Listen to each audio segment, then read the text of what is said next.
আমরা বিগত দিনে ভারতীয় পণ্য বর্জন করেছিলাম, এবার ইসরায়েল পণ্য বর্জন হবে। সকলে একমত আছেন কিনা? বিন্নাত ইউনিয়ন আলেম উলামা পরিষদ ও তৌহিদি জনতা কর্তৃক আয়োজিত গাজায়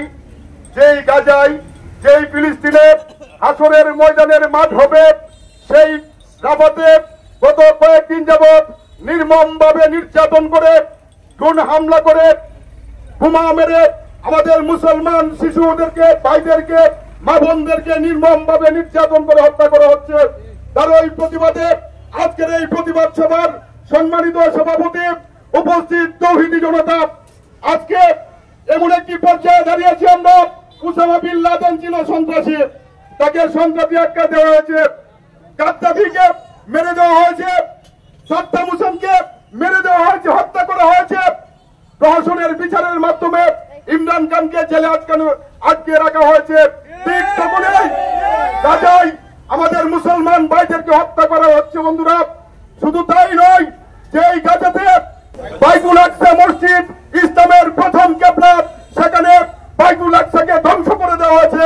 আমাদের ইমানি দায়িত্ব তার প্রতিবাদ করা, ঠিক কিনা বলেন? আপনি আমি মুসলমান, আমরা মুসলমানের সন্তান, আমাদেরকে মনে রাখা উচিত ইসলামের বিরুদ্ধে পাবেল সহ আমাদের এলাকার এনামুল, পাবেল, জসিম সহ, শামীম সহ যারা মিছিল নিয়ে আসছেন, সকলকে আমাদের আজকের এই প্রোগ্রামের পক্ষ থেকে অভিনন্দন জানাচ্ছি। প্রিয় বন্ধুরা, আমি যেই কথাটি বলতে চেয়েছিলাম, আজকে আমাদের মুসলমানের ইমানি দায়িত্ব হচ্ছে, যদিও এখান থেকে হাজার হাজার মাইল পূর্বে আমাদের গাজা, আমরা অন্তর থেকে প্রতিবাদ করা। এই সরকার প্রধান, এদেশের সরকার প্রধানের উচিত একটি আমাদের মুসলিম কান্ট্রি হিসাবে, 90% মুসলমানের দেশ হিসাবে, হযরত শাহজালাল শাহপনারের দেশ হিসাবে প্রতিবাদ করা। আমরা সেই প্রতিবাদ করে যাচ্ছি, ঠিক কিনা বলেন? আজকে এই সমাবেশ থেকে আমরা যারা রয়েছি, ইসরায়েলের পণ্য আমরা বর্জন করা উচিত।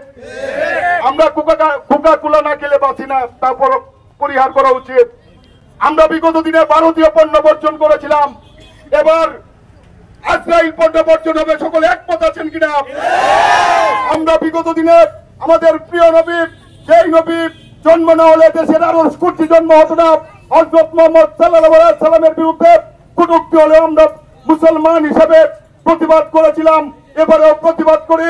শুধু তাই নয়, যেই বাইতুল মুকাদ্দাসে আমাদের প্রিয় নবী মেরাজ গমনের সময় এই মসজিদ গমন করেছিলেন, সেই মসজিদকে ঘুরিয়ে দেওয়া হয়েছে।